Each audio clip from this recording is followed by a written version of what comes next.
சென்னையில் பட்டப்பகலில் ரவுடி வீட்டின் மீது நாட்டு வெடிகுண்டு வீசிய சம்பவம் பெரும் பரபரப்பை ஏற்படுத்தியது.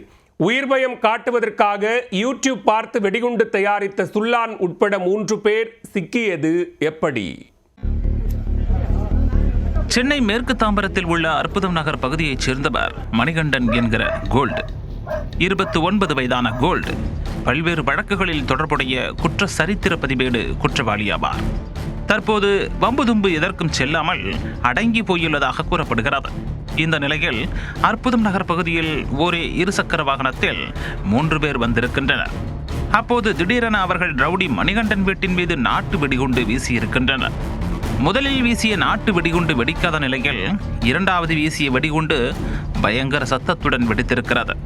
சத்தம் கேட்டு அக்கம் பக்கத்தில் இருந்தவர்கள் ஓடி வந்ததும் மர்ம நபர்கள் 3 பேரும் அங்கிருந்து சிட்டாய் பறந்துவிட்டனர்.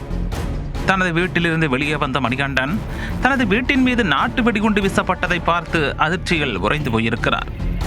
பின்னர் இது குறித்து தாம்பரம் காவல் நிலையத்திற்கு தகவல் தெரிவித்துள்ளார். தகவலின் பேரில் சம்பவ இடத்திற்கு வந்த போலீசார் நாட்டு வெடிகுண்டு வெடித்த இடத்தை ஆய்வு செய்து தடயங்களையும் சேகரித்துள்ளனர். தொடர்ந்து விசாரணையை தீவிரப்படுத்தியதில் நாட்டு வெடிகுண்டு வீசிய நபர்களை போலீசார் அடையாளம் கண்டுள்ளனர். அதில் தாம்பரம் கடப்பேரி பகுதியைச் சேர்ந்த 25 வயதான சச்சின் என்கிற காலியா, 23 வயதான வினோத் மற்றும் 15 வயது சிறுவன் என்பதும் தெரிய வந்தது. உடனே தீவிர தேடுதல் வேட்டையில் ஈடுபட்ட போலீசார் கடப்பேரி பகுதியில் பதுங்கியிருந்த 3 பேரையும் சுற்றி வளைத்து பிடித்துள்ளனர். அவர்களை காவல் நிலையத்திற்கு அழைத்து வந்து விசாரணையும் நடத்தியுள்ளனர். அந்த விசாரணையில் கைது செய்யப்பட்ட 3 பேரும் ஊருக்குள் கெத்து காட்டுவதாக நினைத்து அடாவடி செயலில் ஈடுபட்டுள்ளனர். அத்துடன் வீதியில் பொதுமக்களை அச்சுறுத்தும் வகையில் இருசக்கர வாகனத்தில் கண்முன் தெரியாமல் சென்றிருக்கின்றனர்.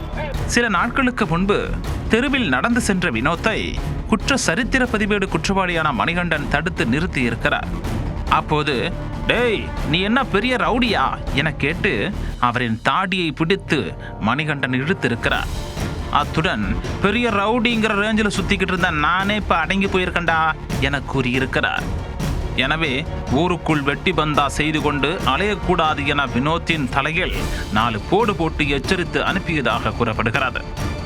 இதனால் ஆத்திரமடைந்த வினோத் தனது நண்பர்களுடன் சேர்ந்து ரவுடி மணிகண்டனுக்கு உயிர் பயம் காட்ட திட்டமிட்டிருக்கிறார். இதற்காக குடுவாஞ்சேரிக்கு சென்று திருவிழாவுக்கு பயன்படுத்தப்படும் பட்டாசுகளை வாங்கி வந்துள்ளார். பின்னர் அதிலிருந்து வெடிமருந்துகளை பிரித்தெடுத்து நாட்டு வெடிகுண்டு தயாரிக்க முடிவு செய்துள்ளார். அதற்காக யூடியூப் பார்த்து தனது கூட்டாளிகளுடன் சேர்ந்து நாட்டு வெடிகுண்டையும் தயாரித்திருக்கிறார். யூடியூப் பார்த்து வெடிகுண்டு தயாரிக்கையில் எதிர்பாராத விதமாக வெடித்ததில் ஒருவரின் கையில் காயமும் ஏற்பட்டுவிட்டது. பல்வேறு கட்ட சோதனைக்கு பின்னர் நாட்டு வெடிகுண்டு தயாரானதும் மணிகண்டன் வீட்டின் மீது வீசியதாக வாக்குமூலம் அளித்துள்ளனர். அதன் அடிப்படையில் 3 பேரையும் கைது செய்த போலீசார் அவர்களிடமிருந்து நாட்டு வெடிகுண்டு மற்றும் கத்தி, இருசக்கர வாகனத்தையும் பறிமுதல் செய்தனர்.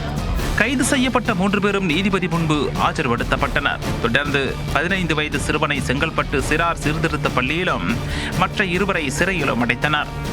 ஊருக்குள் அடாவடி செய்ததை தட்டி கேட்ட ரவுடிக்கு உயிர் பயம் காட்டுவதற்காக பட்டப்பகலில் அவருடைய வீட்டின் மீதே நாட்டு வெடிகுண்டு வீசிய சம்பவத்தில் 15 வயது சிறுவன் உட்பட 3 பேர் கைது செய்யப்பட்ட சம்பவம் தாம்பரம் பகுதியில் பரபரப்பை ஏற்படுத்தியுள்ளது.